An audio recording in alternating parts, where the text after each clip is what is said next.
So I've been not a licensed physician, not giving medical advice. It's purely educational and for entertainment. I've been consulting with someone about birth. He did a steroid cycle and wants to get his girl pregnant in the near future. And he's asking me, like, how long should I wait before everything's back to normal and the sperm can be normal and healthy? Can I speed it up? You can imagine all the questions he's got. So I told him, well, you're going to need to, and also he's wondering, do I need to do a post-cycle therapy? I said, yes. He said, well, I watched some YouTube videos, one in particular, I'm not going to name anything in specific, but it said if you just do TRT, you do not need to do PCT, which is nonsense, but also he didn't just do TRT, he did TRT plus, or whatever you want to call it.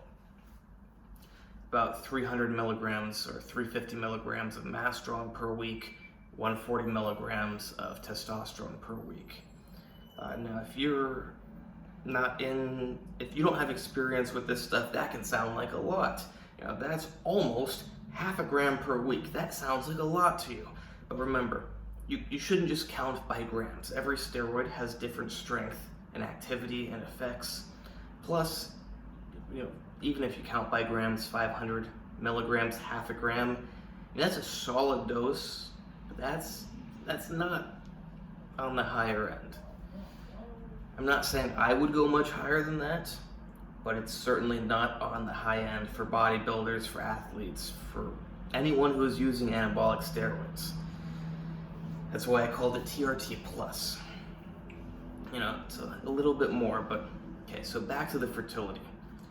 When you take anabolic steroids, your hypothalamus and pituitary glands shut down. You do not have luteinizing hormone and follicle stimulating hormone going to your testicles to support testosterone production and sperm formation.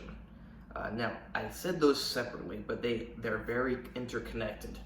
So the luteinizing hormone is primarily for testosterone production. However, you need the testosterone production for the proper sperm development, but you should also have the follicle stimulating hormone for the proper sperm development. So when you're on cycle, your brain shuts down, you're not getting I'll shorten it just to LH for luteinizing hormone and FSH for follicle stimulating hormone. You're not getting those to your testicles. They even start to atrophy. You can combat this with HCG. However, HCG only mimics luteinizing hormone. You know, you can most likely maintain fertility with HCG. You can most likely regain fertility if you lost it with just HCG. You will have healthy testosterone levels in your testicles. You'll have the luteinizing hormone receptors activated. You will probably have spermatogenesis, healthy sperm, but you know, it's not quite how they should be because you're missing that follicle stimulating hormone. So, regardless of whether you used HCG on cycle or not, when you come off cycle, it's going to probably take at least 3 months with post-cycle therapy to get back to a healthy high level of LH, FSH, and testicular function, testosterone, etc., all that. So you got to wait about 3 months until you get back to, let's just call it normal. Then sperm can take about 3 months to grow, to develop. So you want them developing in normal environment. So first you gotta wait 3 months to get to that normal environment. Then you gotta wait another 3 months for the sperm to develop in that normal environment. So you really should wait about 6 months after a cycle for ideal health of your future offspring. So he asked, can I speed that up with HCG? The answer is no. It's an alternate route. So you have the route of going as natural as possible, which I think is the safest route, or you have the alternate route, which is just do HCG. HCG will mimic the LH in your testicles, get the testicular testosterone concentration up to a sufficient level. You will have spermatogenesis in all likelihood. You will be able to get a girl pregnant in all likelihood, but you're still missing that FSH. So you could just jump on HCG right after the cycle. Now, if you were using HCG during the cycle, you know, you could just wait 3 months after the cycle so that Now it gets more complicated because it depends on which steroids you're using in your cycle. But let's just say you were actually on TRT with HCG. You've got a pretty normal testicular environment. You've got the HCG giving the LH signal. You've got the testosterone in your body. It's not going to really change much in your testicles. You know, if you're doing 120 milligrams of test per week, that's not going to have a significant effect on your testicles. Maybe a little boost, which could be good, but you need that HCG to get the testicular testosterone concentration up to the normal range. So if you were doing TRT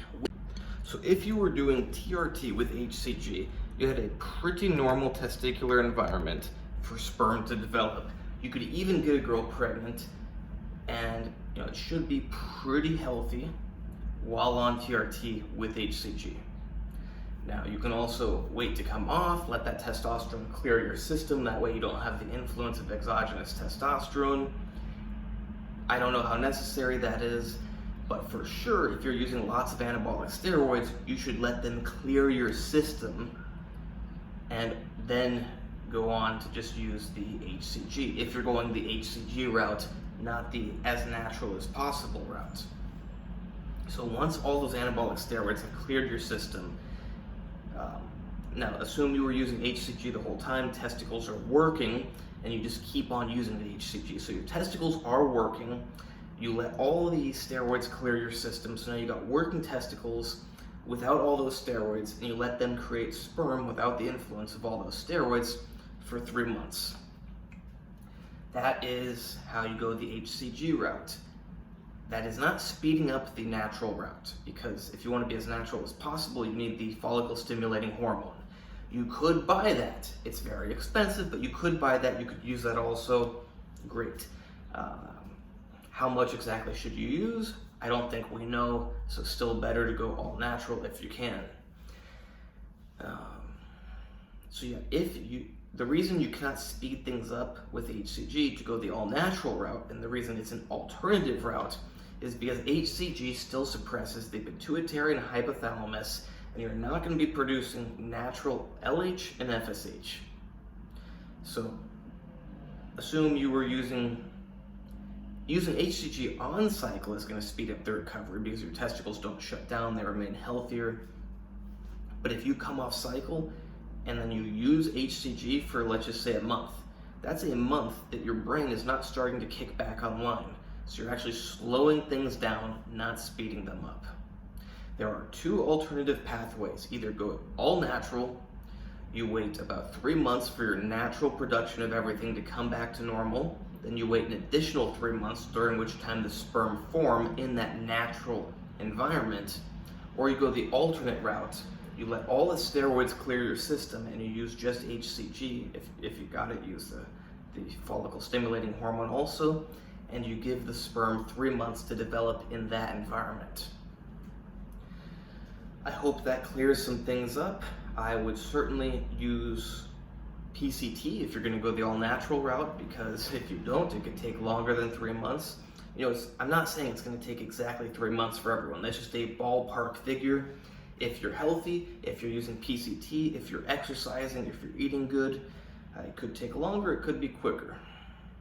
Hope you like this video. Please like, subscribe, and comment. Check out the other videos. Check out my new Instagram, AndreyHutch, AndreyHutch.